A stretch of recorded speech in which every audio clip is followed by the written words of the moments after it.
नमस्कार दोस्तों, एक बार फिर से आपका स्वागत है मेरे चैनल डेली जीएसटी अड्डा में। तो गाइस मेरा नाम विशाल कुमार है और आज हम जिस टॉपिक पर बात करेंगे उसका नाम है मुख्यमंत्री युवा उद्यमी विकास अभियान। गाइस ये हमारा पार्ट 2 है, जिसमें पहले पार्ट में हमने फार्म को कैसे भरना है, क्या क्या डिटेल उसमें सही से फिल करनी है, वो सारी चीजें बता दी हैं। अब ये जो दूसरा पार्ट है हमारा, इसमें डॉक्यूमेंट अपलोड करना रह गया था।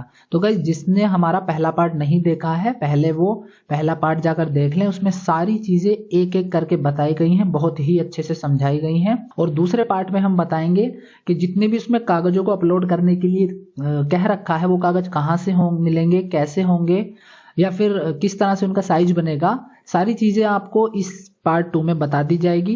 तो चैनल पर बने रहिए, पूरी वीडियो देखिए, कोई भी पार्ट स्किप ना करें। यदि आप स्किप करते हैं तो कुछ हो सकता है कि महत्वपूर्ण जानकारी आप देखने से छूट जाए। तो गाइस सबसे पहले जो आपको रजिस्ट्रेशन यूजर आईडी पासवर्ड मिला होगा, आप यहाँ पर रजिस्ट्रेशन पर क्लिक करके और यहाँ से उसको ओपन कर सकते हैं। तो देखिए गाइस, लॉगिन करने के बाद आपके पास यहाँ पर ये दस्तावेज अपलोड करने के लिए यहाँ क्लिक करें, इस तरह का कुछ ऑप्शन आ जाएगा।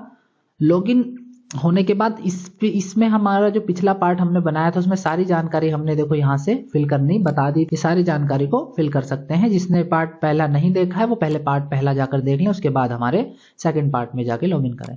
फिर नेक्स्ट ऑप्शन इसमें आ रहा है हमारा गाइस डॉक्यूमेंट अपलोड करना। तो सबसे पहले कह रहा है गाइस, इसमें 1 से लेकर 14 डॉक्यूमेंट हमें अपलोड करने हैं, जिसमें 14 नंबर पर ये ऑप्शनल है। ये जो 14 नंबर का डॉक्यूमेंट है, ये आपके पास अगर नहीं है तो आप अपलोड ना भी करें, इससे कोई फर्क नहीं पड़ेगा। सबसे पहले पासपोर्ट साइज फोटोग्राफ क्या रखा है, ये इसका साइज 20 KB का होना चाहिए। हस्ताक्षर आपके होने चाहिए, वो भी 20 KB में होने चाहिए। आयु प्रमाण पत्र में हाई स्कूल मार्कशीट या सक्षम अधिकारी द्वारा निर्गत प्रमाण पत्र कुछ भी अपलोड कर सकते हैं, ये सेक्स से संबंधित। तो गाइस सबसे पहले चलिए जान लेते हैं, आप इसे अच्छे से पढ़ लेना, वीडियो को पॉज करके पढ़ सकते हैं। हम जानते हैं कि किसी भी डॉक्यूमेंट का साइज कैसे बना सकते हैं। तो गाइस साइज बनाने के लिए सबसे पहले हमने ये एक डमी आधार बनाकर रख रखा है। इस आधार को हम पेंट में जाके ओपन कर लेंगे। तो गाइस हमने ये पेंट में जाके ओपन कर लिया है। आपसे पेंट अच्छे से आता होगा चलाना। तो गाइज अभी जो इसका डॉक्यूमेंट का साइज दिखा रहा है वो 328 KB का दिखा रहा है, लेकिन जो हमें वहां पर डॉक्यूमेंट अपलोड करना है वो 300 KB से कम का करना है। तो इसके लिए गाइज हम क्या करेंगे, सबसे पहले पेंट में आने के बाद हम यहाँ से रिसाइज पर यहाँ से क्लिक करेंगे और यहाँ से क्लिक करने के बाद हम परसेंटेज को हटा के पिक्सल पर क्लिक करेंगे और उसके बाद यहाँ पर जहाँ पर ये 800 और 781 लिखा है, इस साइज को हम कम कर देंगे अपने अंदाज से। गाइज देखिए हमने जैसे यहाँ से 650 लिख दिया है। गाइज ध्यान रखना कि यहाँ पर हमें पहला वाला परसेंटेज को हटा के पिक्सल सेलेक्ट करना है और मेंटेन को ऐसे ही रखे रहने देना है। और यहाँ पर पहला ही साइज हम सिर्फ चेंज करेंगे और यहाँ से ओके करेंगे। फिर यहाँ से फाइल में जाके सेव का बटन दबा देंगे। तो गाइज अब देखिए 246 KB का हमारा ये हो चुका है। तो यानी कि अब अपलोड हो जाएगा। इसी तरह से गाइज आप अपना फोटो भी अपलोड कर सकते हैं, सिग्नेचर भी अपलोड कर सकते हैं, इसका साइज बना सकते हैं। और बात अगर स्कैनिंग की करें गाइज, आप यदि आपके पास प्रिंटर नहीं है तो आप मोबाइल से साफ सुथरी फोटो खींचकर भी यहाँ पर साइज बना सकते हैं। तो चलिए अब हम अपना डॉक्यूमेंट्स को अपलोड करते हैं। उसके लिए हमने क्या करना है, upload document please click here पर यहाँ पर क्लिक कर देना है और क्लिक करने के बाद आपके पास ये सारी चीजें। तो गाइज चलिए हमने यहाँ पर अपने कुछ डॉक्यूमेंट अपलोड कर रखे हैं, जिनके बारे में हम आपको 1 बाय 1 जानकारी देंगे। सबसे पहले एक नंबर पे आ रहा है फोटो का जो साइज मांगा है 20 KB का मांगा है। यहाँ पर हमने फोटो अपलोड कर दिया है। फोटो अपलोड करने के लिए सबसे पहले आप फोटो पर आना है, फोटो पर क्लिक कर देना है और यहाँ से चूज फाइल पर क्लिक करेंगे। क्लिक करने के बाद जहां भी आपका गाइस फोटो पड़ा हुआ है वहीं से आप जाके अपना फोटो उठा लेंगे। यहाँ से हमने कुछ अपने डॉक्यूमेंट्स वगैरह यहाँ सेव कर रखे हैं, वो हम यहाँ। तो गाइस देखिए यहाँ पर हमारा फोटो है, इसे हम फोटो को उठा के अपलोड कर देंगे। फिर उसके बाद नेक्स्ट ऑप्शन आता है हमारा हस्ताक्षर भी जहां पर भी आपके हस्ताक्षर हैं वहां से आपने चूज फाइल करके आप अपने हस्ताक्षरों को अपलोड कर सकते हैं। उसके बाद कह रहा है आयु प्रमाण पत्र में आप अपना हाई स्कूल का मार्कशीट, सक्षम अधिकारी द्वारा निर्गत प्रमाण पत्र, यानी कि कोई भी एक ऐसा प्रमाण पत्र जिसमें आपकी जन्म तिथि का उल्लेख हो, वो आप यहाँ पर अपलोड कर सकते हैं। जैसे पैन कार्ड भी हो सकता है, यहाँ पे उसे भी अपलोड कर सकते हैं। जन्म प्रमाण पत्र हो सकता है, उसे अपलोड कर सकते हैं। फिर नेक्स्ट ऑप्शन आता है व्यक्तिगत, 4 नंबर पे आता है व्यक्तिगत पैतृक मकान। यहाँ से हम इसमें ये मांग रहा है बिजली का बिल भी अपलोड कर सकते हैं, वोटर आईडी भी अपलोड कर सकते हैं और आधार कार्ड की प्रति भी अपलोड कर सकते हैं। फिर नेक्स्ट ऑप्शन है इसमें गाइस 5वां नंबर है शैक्षिक योग्यता में आप गाइस जब आपने फॉर्म भरा होगा वहां पर आपने अपनी शैक्षिक योग्यता को सेलेक्ट किया होगा। तो जो भी आपकी मैक्सिमम यानी कि ज्यादा से ज्यादा शैक्षिक योग्यता है, हाई स्कूल है, 8वीं है, 10वीं है, 12वीं है, जो भी आप हैं वहां पर आप अपलोड यहाँ पर आप अपलोड कर सकते हैं। अब 5वें नंबर की बात करें तो यहाँ पर आपकी शैक्षिक योग्यता की बात की जा रही है। तो गाइस जो भी आपकी हाईएस्ट क्वालिफिकेशन है या जितना अधिक से अधिक आप पढ़े हुए हैं उस डॉक्यूमेंट को आप यहाँ पर अपलोड करेंगे। ये सेलेक्ट आपने तभी किया होगा जब आपने फॉर्म फिल किया होगा। यदि आपने वहाँ पे 8वीं सेलेक्ट किया है तो आप 8वीं यहाँ पर अपलोड करेंगे, 10वीं सेलेक्ट किया है 10वीं, 12वीं किया है तो 12वीं, और ग्रेजुएशन या पोस्ट ग्रेजुएशन सेलेक्ट किया है तो आप यहाँ पर पोस्ट ग्रेजुएशन या फिर ग्रेजुएशन सेलेक्ट कर सकते हैं या अपलोड कर सकते हैं। फिर उसके बाद क्या रहा है, प्रधानमंत्री सुरक्षा बीमा योजना या इस तरह का कोई भी आपने जीवन बीमा ले रखा है, LIC से संबंधित है या फिर किसी भी तरह का है, तो वो आप यहाँ पर अपलोड उसका एक फोटो प्रति कर सकते हैं। सभी को स्कैन वैसे ही करना है जैसे हमने अभी आपको स्कैन करना सिखाया था, साइज बनाना सिखाया था, सभी का साइज ऐसे ही बनेगा। उसके बाद जाति प्रमाण पत्र की बात करें तो जनरल कास्ट को तो जरूरी नहीं है यहाँ पर जाति प्रमाण पत्र अपलोड करना, लेकिन जो OBC SC ST कैटेगरी से बिलोंग करते हैं उनको यहाँ पर जाति प्रमाण पत्र अपना अपलोड करना जरूरी है। और गाइज ये जाति प्रमाण पत्र आपका जनसेवा केंद्र से वाला ही होना चाहिए, जो पुराने मॉडल के आते थे वो वाला नहीं होना चाहिए। उसके बाद अगर बात करें ऋणदाता बैंक के साथ संपर्क इतिहास, संबंधित बैंक शाखा में चालू या बचत खाते की पासबुक का प्रथम पेज यहाँ पर आप अपलोड कर सकते हैं। तो क्या यहाँ पर आप अपने 8वें नंबर पे आप यहाँ पर अपने बैंक पासबुक की फोटोकॉपी को अपलोड करना है, जो कि उसका फर्स्ट पेज होना चाहिए।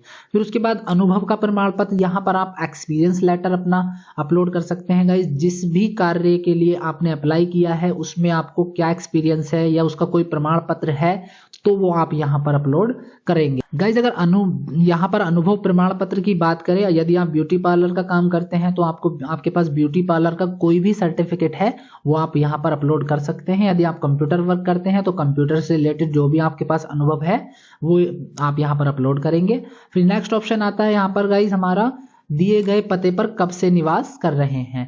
दिए गए पते पर कब से निवास कर रहे हैं, यहाँ पर आप एक फॉर्म आता है निवास प्रमाण पत्र का फॉर्म लेंगे और उसको आप यहाँ पे फिल करके यहाँ पर अपलोड कर देंगे, जिसपे आपको अपनी यदि आप गांव से निवास करते हैं तो ग्राम प्रधान की मोहर, और आप शहर में निवास करते हैं तो वार्ड मेंबर या पार्षद की मोहर यहाँ पर आप लगाकर अपलोड करेंगे। इस फॉर्म का परफॉर्मा हम आपको दिखाई देते हैं।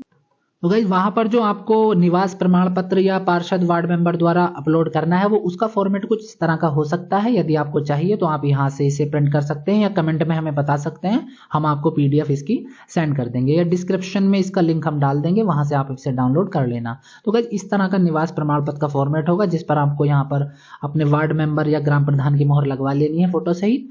उसके बाद उसका नेक्स्ट नंबर गाइस 11 नंबर पर यहाँ पर आप अपना पैन कार्ड अपलोड करेंगे। पैन कार्ड को भी वैसे स्कैन करना है जैसे सारे डॉक्यूमेंट आपने स्कैन किए, उसका फर्स्ट साइड जो आपका उसका मेन साइड है फ्रंट साइड से ही आप उसको स्कैन करके अपलोड करेंगे। नेक्स्ट 12वें नंबर पर परियोजना रिपोर्ट। परियोजना रिपोर्ट से संबंधित डिटेल आपको क्या अपलोड करनी है वो हम आपको बताए दे रहे हैं। फिलहाल आप यहाँ पर अभी अपना जो भी आपके पास डॉक्यूमेंट है वो अपलोड कर दीजिए।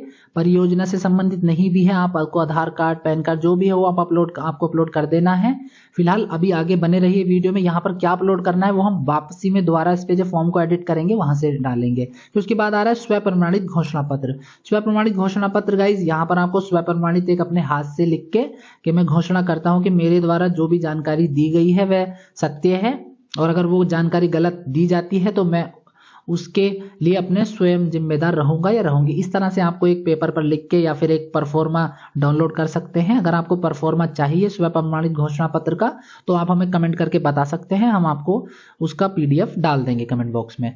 उसके बाद ये सब अपलोड करने के बाद आपके पास सारे डॉक्यूमेंट आपके पास अपलोड हो जाते हैं। उसके बाद नेक्स्ट जो लास्ट सबसे 14 नंबर पर आता है, सबसे लास्ट में कौशल प्रमाण पत्र, प्रशिक्षण प्रमाण पत्र, यानी कि जो भी आपके पास आपके काम से संबंधित सर्टिफिकेट है, कंप्यूटर का सर्टिफिकेट है, वो आप यहाँ पर अपलोड कर सकते हैं। यदि आपके पास कोई प्रमाण पत्र या किसी भी तरह का नहीं है तो आप इसे खाली भी छोड़ सकते हैं, क्योंकि यहाँ पर ये ऑप्शनल दिया गया है अपलोड इफ अवेलेबल। ये अगर आपके पास है तो आप अपलोड कर देंगे, अगर ये आपके पास नहीं है तो अपलोड करना जरूरी नहीं है। तो गाइस जब आप सारे डॉक्यूमेंट्स अपलोड कर देंगे, यहाँ पर अभी हमने परियोजना में अपना रियल डॉक्यूमेंट अपलोड नहीं किया है, जो भी आपको अपलोड करना है वो आगे करेंगे। फिलहाल यहाँ पर आप कुछ भी अपलोड कर देना है। उसके बाद यहाँ से हम फाइनल सबमिशन पर जाकर क्लिक करेंगे। फाइनल सबमिशन पर क्लिक करने के बाद ओके कर देंगे। परियोजना की बात करें तो गाइज हमने परियोजना में अभी कोई भी एक डॉक्यूमेंट अपना अपलोड कर दिया है। अब आगे देखना कि ये इस यहाँ पर आपको क्या अपलोड करना है फिलहाल के लिए। तो यहाँ पर आप जैसे आपने अपलोड की, यहाँ पर आप फाइनल सबमिशन पर क्लिक करेंगे और फाइनल सबमिशन पर क्लिक करने के बाद आपके पास एक मुख्यमंत्री युवा उद्यमी विकास अभियान का एक इस तरह से, जैसे हम प्रिंट पे क्लिक करेंगे तो यहाँ से एक ड्राफ्ट पेपर बन के आ जाएगा। तो गाइज इसे हम सेव कर लेते हैं, इसको हम साइज थोड़ा यहाँ पर 80 स्केल में कर लेते हैं जिससे कि हमारा 2 पेज पे पूरा पूरा आ जाए। तो गाइज इसमें 2 पेज यहाँ पर आके ओपन हुए हैं, ये 2 पेज हैं। इसका आपको पीडीएफ बना के अपने सिस्टम में जहां भी आप सेव करना चाहते हैं रख सकते हैं। उसके बाद अगर अब बात करें परियोजना रिपोर्ट की, तो गाइज परियोजना रिपोर्ट जो है वो इसी फॉर्म के साथ यहाँ पर आपको मिलेगी। ये देखिए यहाँ पर जो लिखा है मुख्यमंत्री युवा उद्यमी विकास अभियान परियोजना का विवरण। गाइज ये वाला जो आपके पास परफॉर्मा है वो आपने जहां सेव किया है, यहाँ पर हमने ये सेव कर लिया है। तो यहां से आपको ये परफॉर्मा के सीए द्वारा प्रमाणित करा के जो भी आपने यहाँ पर अपनी संपत्ति का या डॉक्यूमेंट्स का या कैपिटल का जो भी आपने यहाँ पर ब्यौरा दिया था, इस ब्यौरे को प्रिंट कर लेना है और प्रिंट करने के बाद सीए द्वारा इसे प्रमाणित करा लेना है, या कुछ इसी तरह का ये रिपोर्ट आपको सीए द्वारा प्रमाणित करानी है। सीए आपको परफॉर्मा बनाकर दे देंगे इसी के बिहाफ पे, और जब आप उसे प्रमाणित करके ले आएंगे तब आपको परियोजना रिपोर्ट में जाके फिर से लॉगिन करके अपलोड कर देना है। तो गाइस इस तरह से आप अपना परियोजना रिपोर्ट वाले कॉलम में ये फॉर्मेट या जो भी आपको सीए द्वारा परियोजना का विवरण मिलेगा वो आप वहां पर अपलोड करेंगे। यदि अभी आपको कोई कंफ्यूजन है या ये आपको नहीं मिला है तो आप हमें कमेंट बॉक्स में कमेंट करके पता कर सकते हैं, हम आपका पूरा हेल्प करेंगे। तो दोस्तों अगर आपने सीए द्वारा उसे फाइनल सबमिट करा लिया है, यानी कि आपने उसे प्रमाणित करा लिया है, सीए द्वारा वो परियोजना रिपोर्ट आपको दे दी गई है, तो फिर से आप अपने लॉगिन करके आप अपने पोर्टल में आ जाएंगे और यहाँ से जाने के बाद आपको परियोजना रिपोर्ट पर जाके क्लिक करना है और जो भी आपका यहाँ पे डॉक्यूमेंट अपलोड था उसे हटाकर आप अपनी परियोजना रिपोर्ट को यहाँ से अपलोड कर सकते हैं।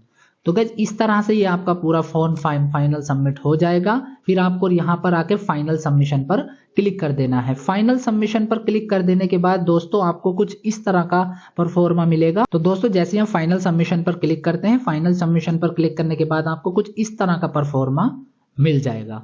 यहाँ पर आपकी पूरी डिटेल भरी दी होगी और यहाँ आपको प्रार्थना पत्र क्रमांक मिल जाएगा। इस पेपर को आप अपने डॉक्यूमेंट के सहित जाकर अपने जो भी बैंक आपने सेलेक्ट किया है आप अपने बैंक में जाके संपर्क कर सकते हैं। गाइस बैंक के पास आपको पूरी जानकारी के साथ जाना है। जो आपने डॉक्यूमेंट यहाँ पर अपलोड किए हैं वो ओरिजिनल भी लेके जाने हैं और उनकी फोटोकॉपी भी एक एक लेके जानी है। और इस तरह से आपका ये पूरा फॉर्म फिल कर दिया जाएगा। चलिए दोस्तों मिलते हैं नेक्स्ट वीडियो में किसी अच्छी सरकारी योजना के साथ। तब तक के लिए नमस्कार, थैंक यू।